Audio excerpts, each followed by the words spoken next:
एक नदी किनारे एक बहुत सुंदर गांव था। वहां के लोग भी बहुत अच्छे थे। सब मिलजुल कर रहते थे, लोगों में एकता भी थी और एक दूसरे की मदद भी करते थे। उस गांव में शंकर भगवान की एक बहुत सुंदर मंदिर था। उस मंदिर के एक पुजारी थे जो बहुत ही त्यागी और सच्चे भक्त थे। वो प्रतिदिन मंदिर में पूजा करते थे और मंदिर का देख भाल भी करते थे। शंकर भगवान उस पुजारी पर हमेशा अपनी कृपा बनाए रखते थे।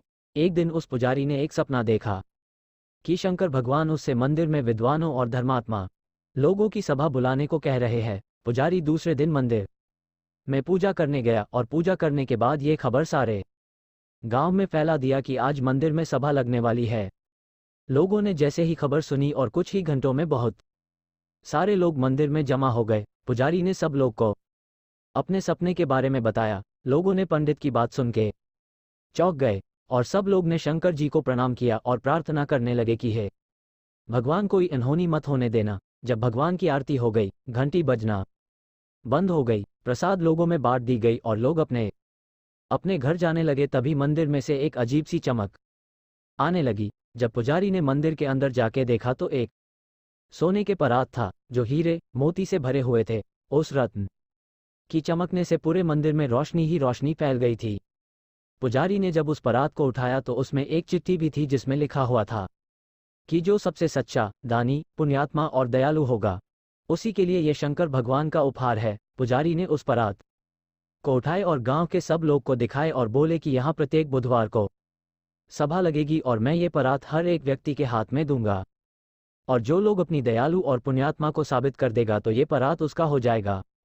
ये खबर चारों ओर फैल गया। खबर सुन के दूर दूर से तपस्वी, दानी, त्यागी और बड़े बड़े धर्मात्मा सब लोग मंदिर में आने लगे। एक आदमी बहुत सालों से एकादशी का व्रत कर रहा था, तो उसने सोचा कि मैं तो इतने सालों से सच्चे मन से व्रत रखता हूँ, मैं तो एक सच्चा आदमी हूँ, भगवान का उपहार तो मुझे ही मिलने वाला है। ये कहानी है एक नेक दिल इंसान की।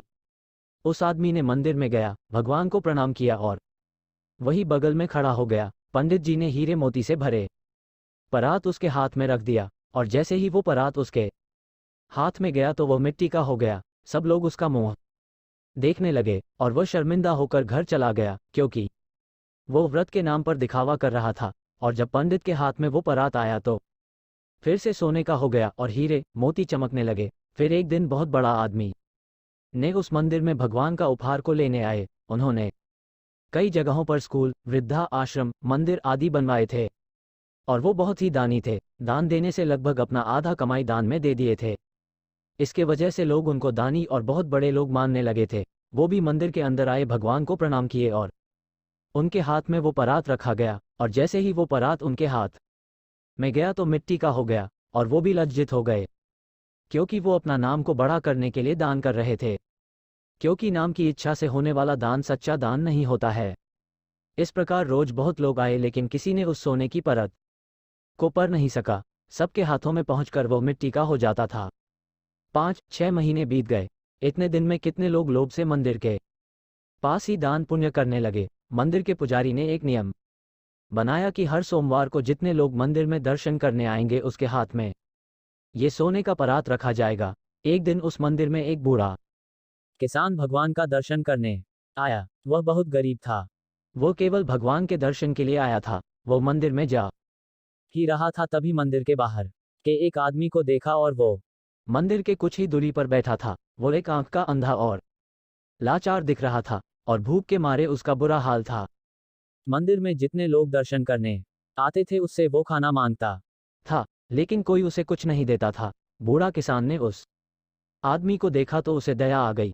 वो उसके पास गया और वहीं पर बैठ गया। उसने अपने घर से पुराने कपड़े में थोड़ा चना लाया था। वो अपना चना उस आदमी को खाने को दे दिया। वो आदमी चना खाकर अपना पेट भर लिया और बहुत खुश हुआ। उसके बाद बूढ़ा किसान ने मंदिर में दर्शन करने गया और भगवान का दर्शन करके बाहर निकला तो पंडित जी ने उसके हाथ में सोने का परात रख दिया। और जब वो परात उसके हाथ में गया तो हीरे मोती 2 गुने चमकने लगे। सब लोग चौंक गए कि ये कैसे हो गया।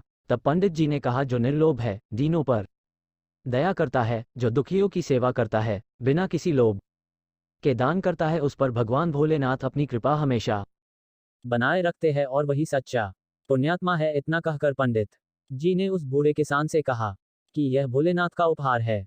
अब ये आपका हुआ। बूढ़ा किसान बहुत खुश हुआ और उसे लेकर अपने घर चला गया। यहाँ अब नेक इंसान की कहानी खत्म होती है। सारांश दोस्तों, इस नेक इंसान की कहानी से ये सीख मिलती है कि हमें दूसरों को दिखाने या खुद को बड़ा साबित करने के लिए कोई नेक काम करने की जगह अपने दिल से लोगों की भलाई करना चाहिए। आपको नेक इंसान की कहानी कैसी लगी हमें जरूर बताएं।